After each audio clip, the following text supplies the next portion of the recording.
Kicking off a new series today on CNN 10, taking you to a place you've probably never been and that I'm not going to even try to pronounce. I'm Carl Azuz. That's coming up in just a few minutes. First, though, North Korea is accusing the United States of declaring war.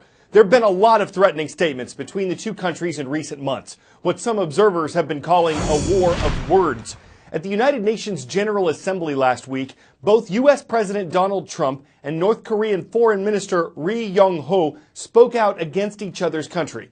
Then, over the weekend, President Trump tweeted that if Foreign Minister Ri echoes the thoughts of Little Rocket Man, that's a controversial name that President Trump used for North Korean dictator Kim Jong-un, the two North Korean leaders, quote, won't be around much longer.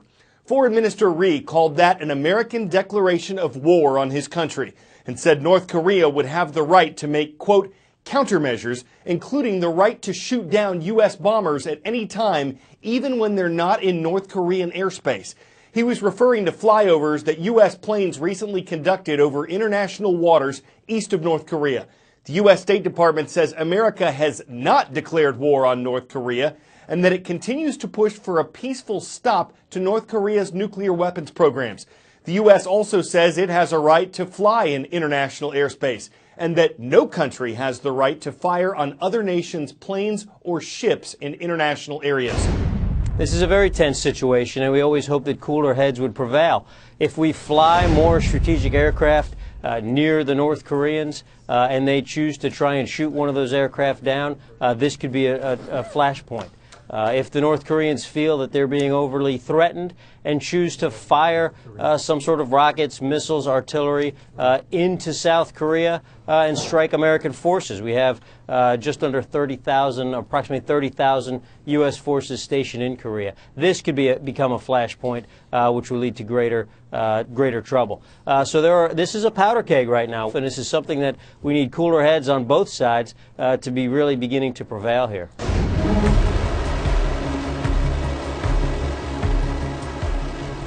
Every missile launch by North Korea is considered by most to be a provocation, but it's more worrying than that. Every launch takes North Korea one step closer to its stated goal of being able to hit mainland United States with a nuclear-tipped missile. Now, the regime has tested intercontinental ballistic missiles this year. The leader, Kim Jong-un, claims he already has major US cities in his sights. But how close is he exactly? There are a number of questions that remain to be answered. Does Pyongyang have a warhead that can re-enter the Earth's atmosphere without burning up? Experts simply don't know. Does Pyongyang have a nuclear weapon that's small enough to fit on the tip of a missile, i.e., has it miniaturized a nuclear warhead? Now, Kim Jong-un claims he already has done that, although some experts refute that claim. But US officials say that they have to take him at his word. They have to work under the assumption that he has that capability. Kim hopes that every ICBM test will improve on the last, and the closer he gets to achieving an effective nuclear arsenal, the harder it will be to convince him to give it up. North Korea is one of the countries listed in the Trump administration's new travel restrictions that were announced this week. The rules keep certain people from entering the U.S., people from the nations of Chad, Iran, Libya, North Korea, Somalia, Syria, Venezuela, and Yemen. After announcing the travel ban on Sunday night, President Trump said, quote, making America safe is my #1 priority.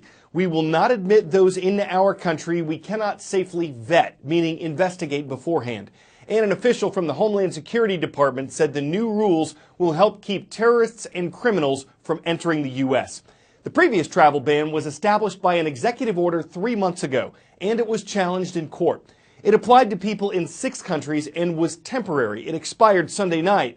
One difference between the two, besides some of the countries named, is that the new restrictions are indefinite. A government official said they're based on conditions, not time. Critics said the previous version discriminated against Muslims, since the countries that were part of it had Muslim-majority populations. The Trump administration denied this, saying the vast majority of the world's Muslims were not affected.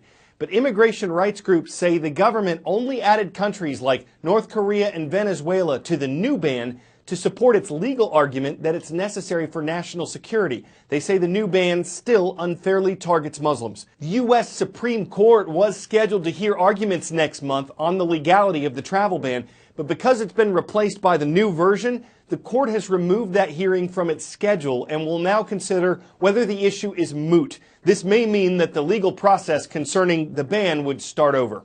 10-second trivia. Welsh is a Celtic language that's still spoken in what country? Finland, United Kingdom, Iceland, or Italy? Welsh is still spoken in Wales, a part of the United Kingdom.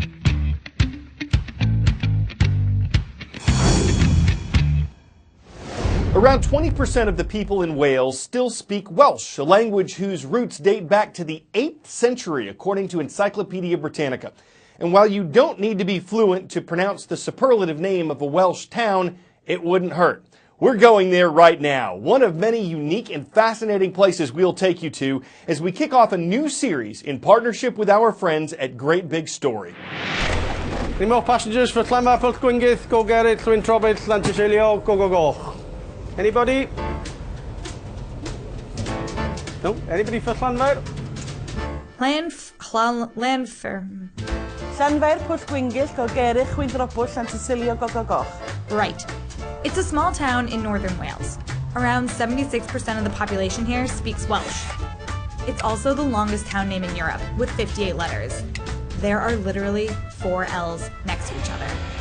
Right there. What is with this name? Llanfair, Port Gwyngyll, Go Gerrit, Llwyn Trobit, Llantysilio, Go Go Go is not the original name of the village. You've got to be kidding. In the 1860s, the name was contrived by the local cobbler, and it was meant to bring in people and tourists.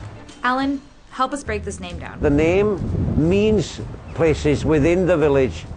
You've got the Church Mary in the hollow of the White Hazel, near to the rapid whirlpools, and the Church of Tysilio and the Red Caves. Okay, so let's say you want to mail a letter. Do you have to write the whole name, Postmaster Jim Evans? You could, but you'd have to write very small. Or you could use a shortened version, which is the first 20 letters. If you play for the local football league, does the name fit on your jersey, team manager Steve Smith? It does, and it's the longest name of any football team in the world. And it just about fits. But can you put it in a song? Wow,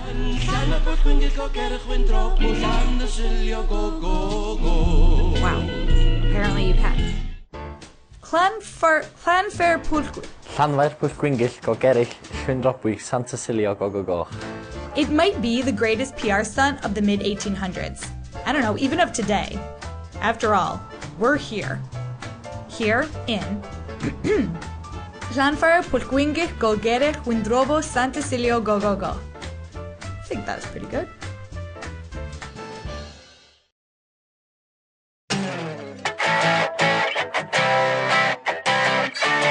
For 10 out of 10 today, who wants some pancakes? These are professional chefs, and they're cooking up a record. After a whole mess hall of them fried flapjacks for almost 8 hours, they served up 12,716 griddle cakes, setting a Guinness World Record, a new one, in Moscow, Russia, a nation that doesn't just have a pancake day, it has a whole pancake week.